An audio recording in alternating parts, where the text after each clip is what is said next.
Hola, hola, bienvenidos a Así Veo las Cosas. Se saluda Lindsay Casinelli y más adelante nuestro Jorge Ramos estará con nosotros en una plática imperdible con el reverendo Carlos Malavé. Van a estar hablando de la función de la iglesia con las comunidades más desprotegidas y cómo la iglesia podría cumplir un rol fundamental, sobre todo en estos momentos de tanta incertidumbre en cuanto a inmigración se refiere. Pero ahora es momento de arrancar con las noticias y nos vamos directamente hasta Nueva York, porque las imágenes que van a ver no son de una película de Hollywood, son imágenes de la vida real. Vamos a ver.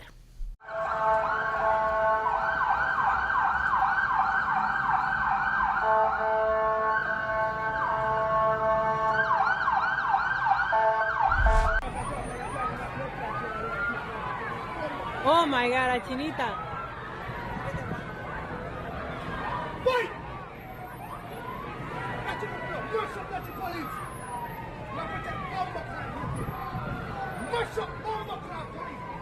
El caos se desató en Nueva York durante una redada masiva en pleno Chinatown, específicamente en Canal Street, cuando agentes federales de ICE, Homeland Security, la DEA y el FBI realizaron un operativo contra vendedores callejeros acusados de comercializar productos falsificados.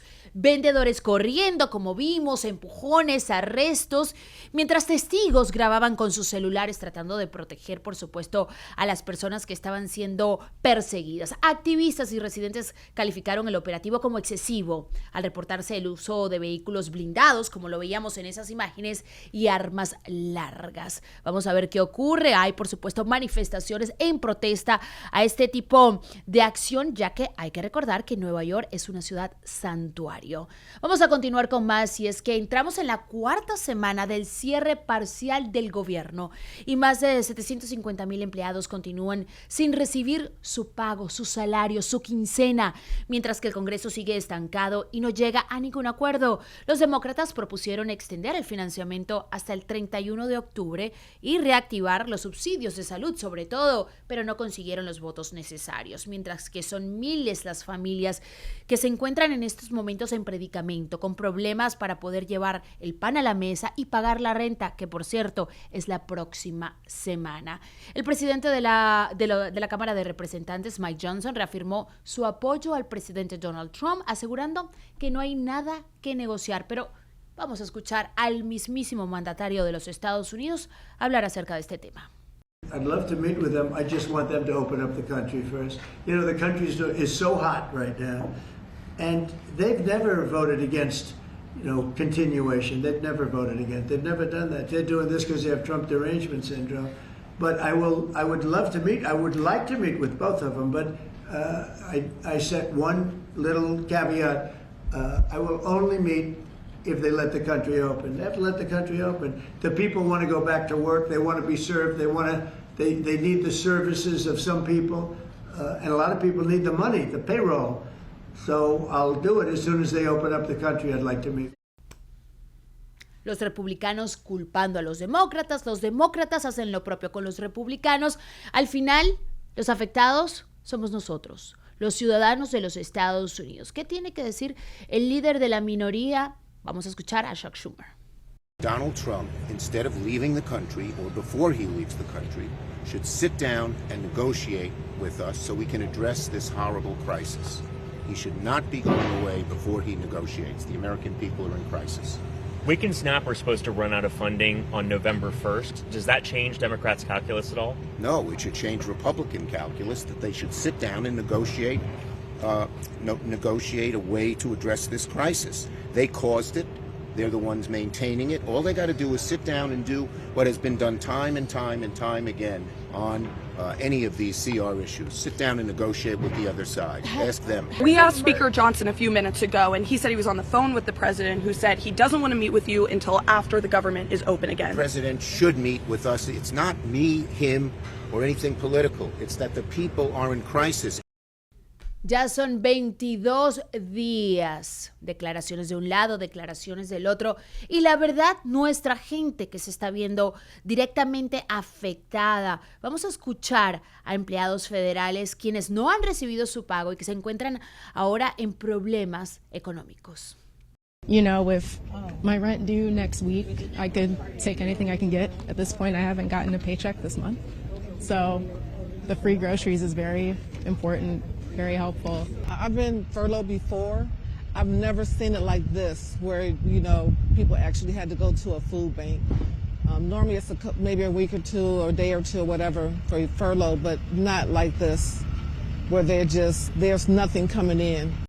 Y este es el momento donde uno dice, ¿para qué sirve tanta politiquería si no se pueden poner de acuerdo por el bien de la nación? Son millones de dólares los que se están perdiendo diariamente, pero más allá de eso, son miles de familias las que están sintiendo esas repercusiones en su seno, en sus casas, en sus hogares. Ojalá entre la cordura de los dos lados y podamos ponerle fin a este cierre que ya se perfila como el tercer más largo en la historia de los Estados Unidos. Vamos a cambiar de tema porque, bueno, el gobierno no parece querer quitar el dedo del renglón en cuanto al tema del consumo de acetaminofén en el embarazo y esa relación que dicen tienen con el autismo. Les cuento que la FDA está considerando añadir una advertencia en las etiquetas de Tylenol alertando sobre la posible relación entre su uso durante el embarazo y trastornos como el autismo o el TDAH en niños. El fabricante, Kenvue, rechaza la propuesta y asegura que no hay evidencia científica concluyente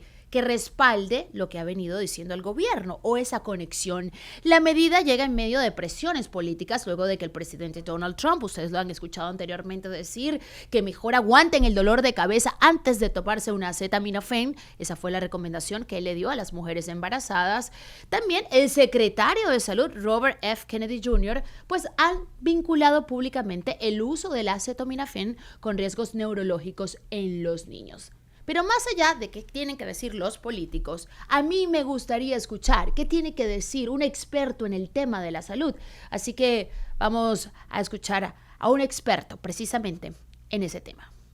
Anytime a different voice is added to the conversation, it causes a bit of confusion, especially if the messaging is completely different. Acetaminophen remains the safest alternative for pain relief medication, and it's unclear what exactly would replace that. Fueron las palabras del Dr. Brian Lee, profesor de epidemiología y bioestadística. Hay que estar muy claros, y lo han dicho en varias ocasiones algunos doctores que he tenido la oportunidad de entrevistar acerca de este tema, precisamente porque, bueno, es un tema que nos afecta directamente a las mujeres.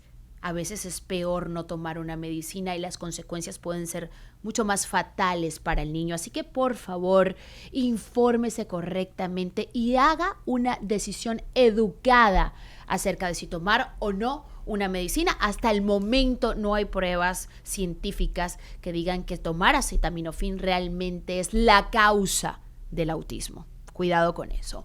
Vamos a cambiar de tema porque Adelita Grijalva todavía no se ha podido juramentar en su cargo como representante por Arizona. Pero ni ella ni la fiscal del estado de Arizona piensan quedarse de brazos cruzados. La fiscal de Arizona, Chris Myers, demandó al líder de la Cámara, Mike Johnson, por negarse a juramentar a Adelita Grijalva, quien ganó la elección especial para ocupar el escaño de su difunto padre. Johnson dice que no lo hará hasta que los demócratas acepten reabrir el gobierno. Myers asegura que esa decisión deja sin representación a casi 800,000 personas en Arizona. Vamos a escuchar a Adelita Grijalva. Today is day 28 since my election. And I think that it's really important that we appreciate that 812,000 Arizonans do not have representation in Congress. My dad passed away a little over 7 months ago in March.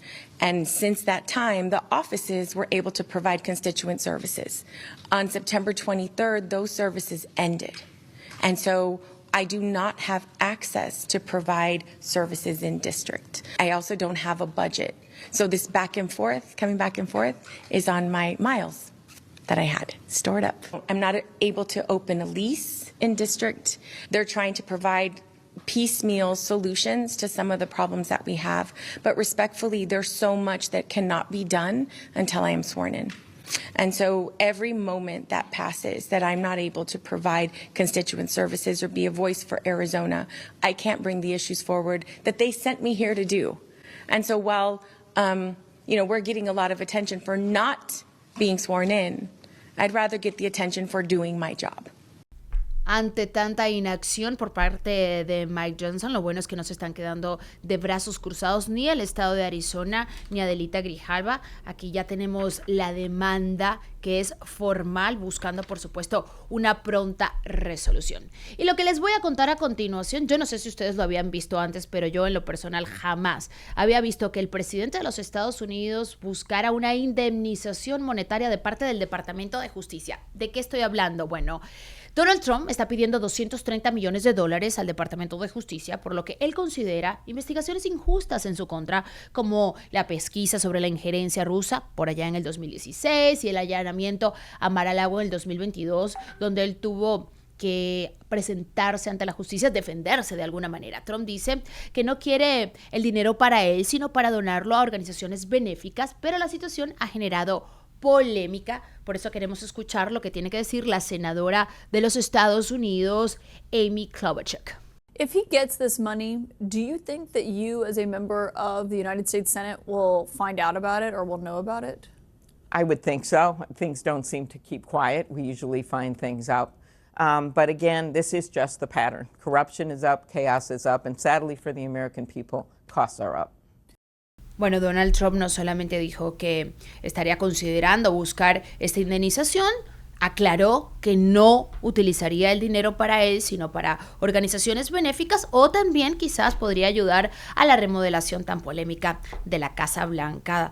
Más de $200 millones para construir ese ballroom que quiere hacer dentro de la Casa Blanca. Y bueno, continuamos con más porque otro protagonista se sume a la novela entre Gustavo Petro y el presidente de los Estados Unidos, Donald Trump. Me refiero al líder del régimen venezolano, Nicolás Maduro. Y antes de platicarlo, vamos a escucharlo. Colombia sabe que somos uno solo, hermanos siameses. Y lo que sea con Colombia es con Venezuela. Y lo que sea con Venezuela es con Colombia, como me escribió un oficial militar de las Fuerzas Militares de Colombia hace 2 semanas. Si tocan a Venezuela, tocan a Colombia. Somos una sola patria, del corazón. Y no decimos por decir lo que estoy diciendo. Sé lo que estoy diciendo. Pues a mí nada más me queda decir que decir lo que usted dijo es decir absolutamente nada. Porque realmente pues no se le entendió a Nicolás Maduro, pero bueno, no es la primera vez que no se le entiende, ¿verdad?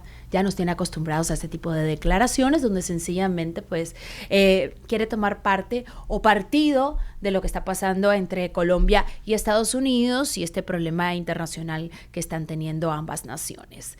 Vamos a cerrar con estas imágenes que yo como madre no las puedo comprender, pero que afortunadamente tienen un final feliz. Son imágenes dramáticas las que vamos a ver. Esta familia guatemalteca estuvo 3 días perdido en la ribera del río Bravo. Se trata de una mujer embarazada de 8 meses, así como lo oyen, una mujer embarazada de 8 meses y sus 3 hijos de 5, 2 y 1 año de edad. Estuvieron perdidos 3 días. Los rescatistas tuvieron que usar un aerobote para poder llegar a ellos. Afortunadamente todos están en buen estado de salud, recibieron agua, comida y atención médica. Me cuesta entender, de verdad, cómo tomar una decisión tan drástica de cruzar un río como este, no solamente en un estado de gestación de 8 meses, cuando puedes tener ese bebé en cualquier momento, pero también cuando 3 niños dependen absolutamente de ti. Gracias a Dios, y lo digo con toda honestidad, gracias a Dios se encuentran bien y esa familia no tuvo un final fatal que pudo haber sido fácilmente en ese caso. Y hablando de Dios, en estos momentos de tanta incertidumbre que tenemos como migrantes, como ciudadanos de los Estados Unidos, pasando tantas cosas a nivel nacional e internacional, ¿cuál es el papel de la iglesia, de Dios, de Jesús, ante el más necesitado, ante el afectado, por ejemplo, la comunidad inmigrante? Jorge Ramos platicó con el reverendo Carlos Malavé y le cuestionó acerca de este tema. Adelante, Jorge. Así ven las cosas.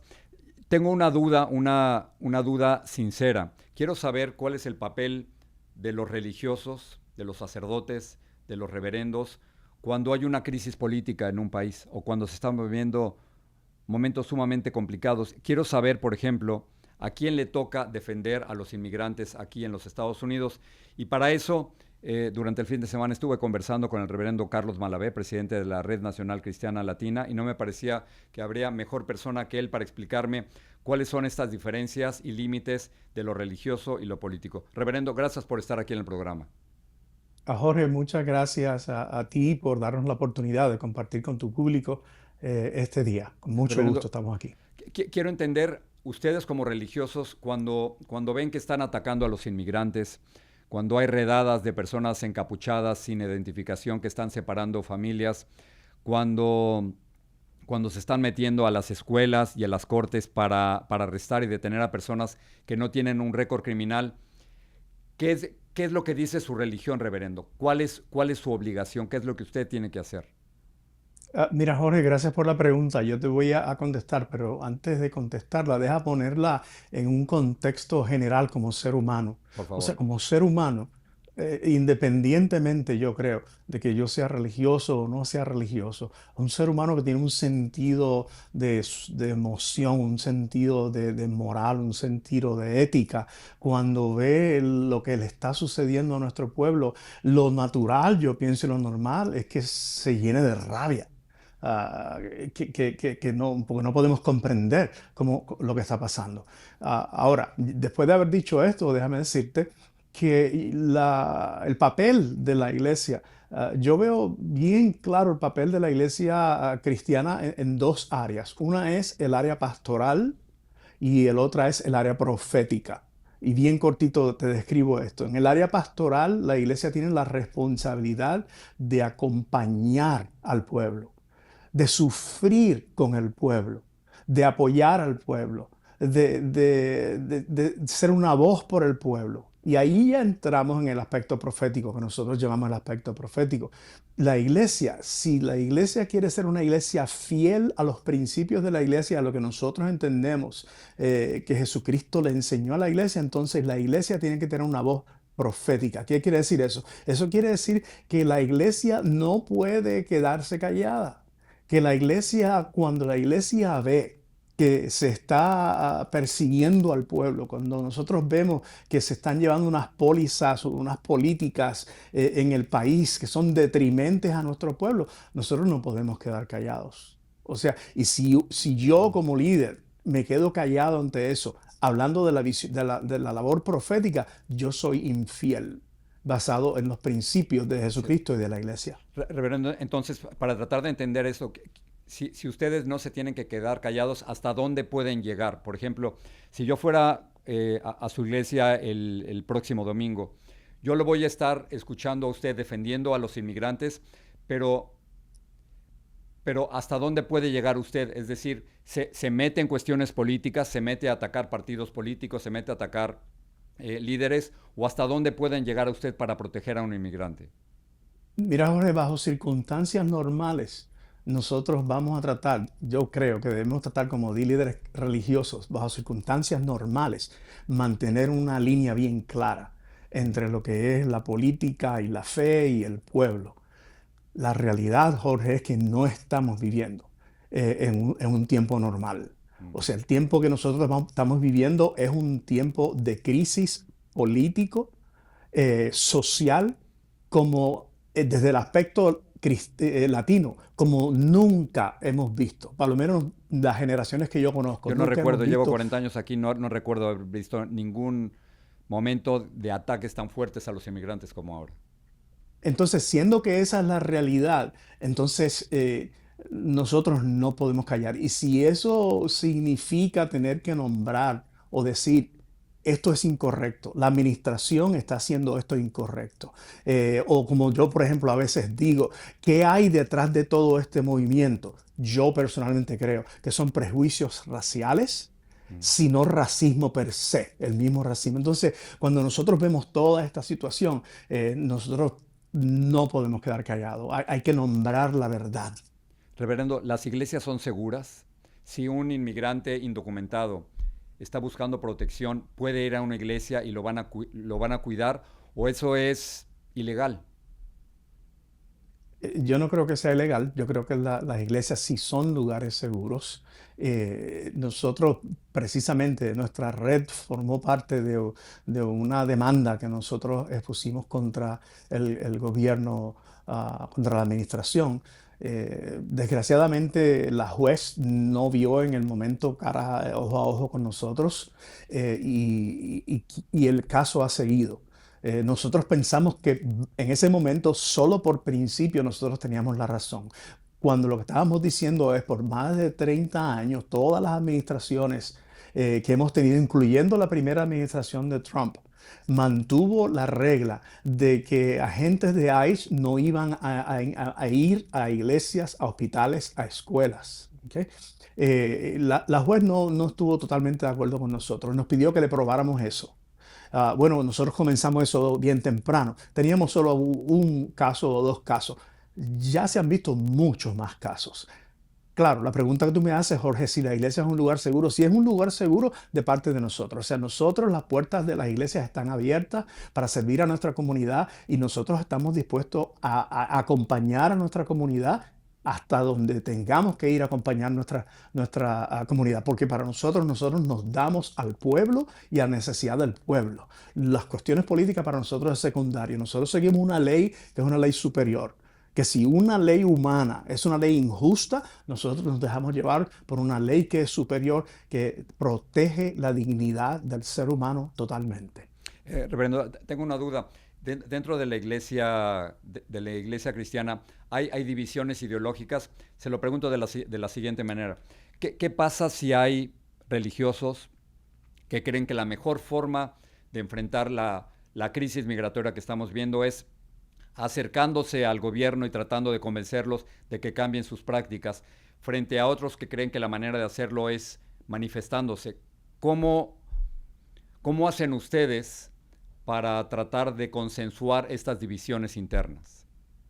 Mira, Jorge, yo pienso que cualquier persona, cualquier líder que se le dé acceso a un gobierno y se le respete, está bien. Que use ese poder que esa persona tiene para bendecir, para ser de bendición, para proteger, para buscar el bienestar de nuestra comunidad. Eso está correctamente bien. La realidad es que, por ejemplo, en administraciones pasadas se le daba la oportunidad a líderes de distintas posiciones políticas a tener una voz en el gobierno. Te voy a dar un ejemplo. Nosotros tenemos un compañero de nombre Samuel Rodríguez, el reverendo Samuel Rodríguez. El reverendo Samuel Rodríguez, él mismo dice que él tenía la oportunidad y la apertura de ir, por ejemplo, a la administración del presidente Obama. Siendo él una persona que tiene muchas diferencias con la política, por ejemplo, del presidente Obama. Lo hemos entrevistado aquí en varias ocasiones, claro. Sí, la realidad hoy es que en esta administración no hay apertura a nadie que no sea alguien que está promoviendo o apoyando las posiciones de esta administración. Para nadie más se le abre la puerta. Entonces ahí nosotros no podemos llegar. Lo que nosotros hacemos, Jorge, es nosotros estamos empoderando al pueblo, porque el pueblo tiene una voz. El pueblo tiene una voz. Y el pueblo latino muchas veces no usa de una forma efectiva la voz y el poder que tiene. Nosotros estamos educando a nuestro pueblo sobre cómo ellos pueden escribir, o no solamente escribir, ir y visitar a sus representantes, a sus congresistas, a sus senadores y hablar por sí mismos, explicándoles la situación que estamos viviendo y la necesidad del pueblo. Reverendo, si me meto en algo demasiado personal, me para, por favor, pero durante el pasado fin de semana hubo marchas en 2.700 lugares. ¿Usted presionaría o apoyaría a religiosos de su congregación que vayan a protestar? Mira, Jorge, yo estuve allí y es la segunda vez. ¿Usted a nivel personal? Sí, yo estuve a nivel personal. Y yo, como te digo, yo pienso que tenemos que respetar el derecho a la libre expresión, que es algo que nosotros estamos muy preocupados en nuestro país, que ese derecho a la libre expresión se está coartando y la administración no está respetando ese derecho, lo está atacando. Y yo pienso que es totalmente correcto que yo como líder de una iglesia anime a las personas que creen que es necesario ir a la calle a expresarse, que lo hagan, porque es parte de nuestra responsabilidad cívica. Y yo pienso, especialmente en el momento como estamos viviendo, como está diciendo Jorge, en este momento lo que nosotros vemos no tiene que ver necesariamente con si tú eres demócrata o tú eres republicano. O sea, cuando nosotros estamos viendo cómo las leyes básicas, cómo los principios básicos, cómo los derechos básicos de nuestro pueblo están siendo atacados, para mí esto no tiene que ver con ser demócrata o republicano. O sea, es que nosotros tenemos que, alguien tiene que salir. Todos debemos salir a defender el proceso democrático y la vida democrática que nosotros hemos protegido y vivido en este país por siempre. Reverendo, quiero hacer un pequeño paréntesis aquí. Estaba viendo los números, cada vez más latinos, inmigrantes latinos que llegan a los Estados Unidos y que crecieron como católicos, están dejando la iglesia católica y se están yendo hacia iglesias cristianas como la suya. ¿Qué ven? ¿Por qué se van? Esa es una pregunta bien complicada, Jorge. Gracias por hacérmela. Déjame decirte algo antes quizás de contestar tu pregunta, algo que yo creo que es importante. Una cosa que es bien importante y nosotros hemos estado resaltando en todas estas dinámicas de lo que está pasando en nuestras conversaciones, es que en este país la iglesia cristiana hasta en gran medida todavía existe y es fuerte gracias al pueblo latino. El pueblo latino es el que está inyectando, por ejemplo, a la Iglesia Católica, la vida en la Iglesia Católica. Es el pueblo latino el que mantiene viva a la Iglesia evangélica o a la Iglesia protestante en los Estados Unidos. O sea, ese es uno de las contribuciones primordiales que nuestro pueblo está haciendo a la vida de este país, bendiciendo el aspecto espiritual de la vida en este país. Yo pienso que es un fenómeno que nosotros lo hemos visto en toda Latinoamérica. O sea, lo que me preguntaste específicamente de gran número de personas moviéndose de la fe católica a la fe protestante o evangélica y pentecostal. Hay muchas razones para eso. Obviamente, una de las razones principales es que muchas iglesias evangélicas y pentecostales son muy agresivas en términos de alcanzar a las comunidades. No solamente son agresivas en términos de su proselitismo, hablando de proselitismo en una forma quizás positiva, sino que también son el énfasis en la ayuda y en el apoyo a la comunidad y a las comunidades, a las familias es bien grande. Y entonces la gente se siente atraído. Cuando tú le provees a la gente necesidades básicas que la gente necesita, la gente se siente bien en ese lugar. Yo soy uno, en nuestra red, nosotros tenemos líderes católicos. O sea, en ese sentido, nuestra red no está en ninguna competencia con católicos, protestantes. Tratamos de buscar la unidad, ¿no? Pero hay muchas dinámicas que promueven lo que está pasando. Reverendo, tengo otra duda. Y perdone que aproveche que esté aquí, pero pocas veces tengo la oportunidad de hablar con alguien de su jerarquía. Sí. Cuando hay masacres aquí en los Estados Unidos, y tenemos cientos de ejemplos de masacres aquí en los Estados Unidos, muchos políticos lo que dicen es que hay que rezar, y por supuesto que hay que rezar por las víctimas y por los familiares de las víctimas, pero quiero tratar de entender desde el punto de vista religioso, ¿para qué sirve rezar? Sí, Jorge, rezar tiene muy poca efectividad cuando hablamos del asunto de la violencia y el uso de armas. O sea, eso nosotros lo tenemos muy claro. Eso no quiere decir que nosotros no rezamos por el bienestar de las víctimas o por el bienestar de las personas. Eso lo hacemos porque eso es obvio. Pero de nada vale nosotros rezar si nosotros no estamos dispuestos a cambiar lo que está en primer lugar produciendo eso. Y tristemente, nosotros en este país, hasta este momento, no tenemos la entereza moral, porque yo no puedo llamarle de otra forma, no tenemos la entereza moral, el compromiso moral de decir, basta ya. Tenemos que rechazar la violencia, pero la violencia es apoyada por armas de fuego. Y entonces es una lucha que nosotros tenemos con nuestros líderes políticos y aún con gran parte del pueblo, que aún todavía mucha gente continúa apoyando. En este país las armas de fuego son un ídolo. Es la forma que son un ídolo, son un dios.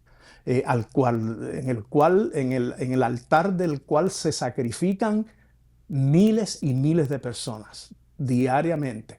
Y millones de personas se han sacrificado en ese altar porque no estamos dispuestos a decir proféticamente lo que yo estaba hablando hace un rato.